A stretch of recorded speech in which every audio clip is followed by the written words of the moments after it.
Joaquin El Chapo Guzman, leader of the Sinaloa cartel, was infamous for his escapes from maximum security prisons. For him, prison was just another challenge to outsmart. While locked in Mexico's Altiplano prison, his cartel quietly bought land a mile away, disguising their activity as simple construction. The site became the cover for an audacious escape plan.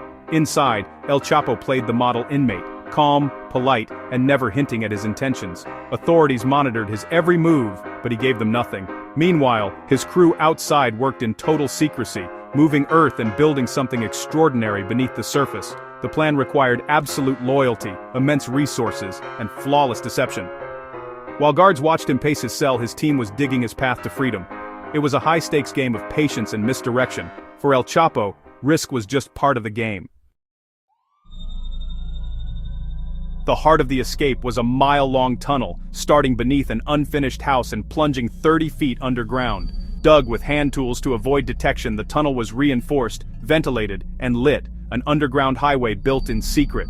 Workers removed dirt quietly, spreading it across fields to avoid suspicion. The passage was tall enough to stand in, with wooden supports and electric lights. A generator-powered ventilation system kept air flowing. The most ingenious touch: rails, and a modified motorcycle, used to haul dirt and later, to speed El Chapo's escape. 16 months of grueling labor created a private subway beneath the prison. The tunnel's precision was astonishing. It led directly beneath El Chapo's cell shower.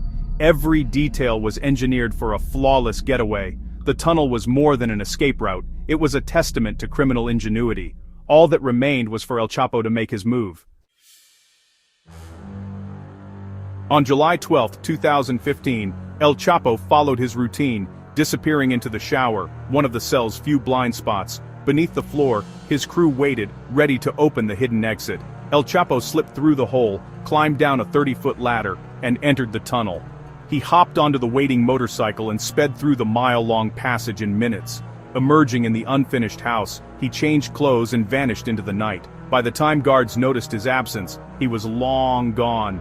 The escape humiliated Mexican authorities and cemented El Chapo's legend. It was a masterclass in planning and execution.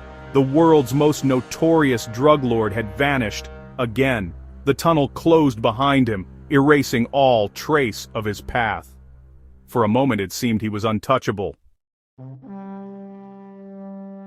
Freedom didn't last. A massive manhunt began, but El Chapo stayed ahead, until a slip by his men gave him away. Authorities tracked his safe house, intercepted coded messages, and closed in. In a raid, El Chapo escaped through a secret tunnel into the sewers, but a stolen car led police straight to him.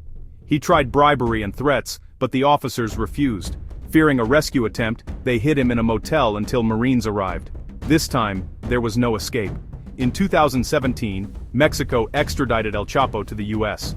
He was convicted on all counts and sentenced to life plus 30 years at ADX Florence, the Alcatraz of the Rockies. For the man who escaped 2 maximum security prisons, this was the end of the line. No bribes, no tunnels, just permanent isolation. El Chapo's legend was sealed, but his freedom was gone forever. The world watched as the master of escape finally met a prison he couldn't outsmart. His story became a warning. Even the most cunning plans can't outrun justice.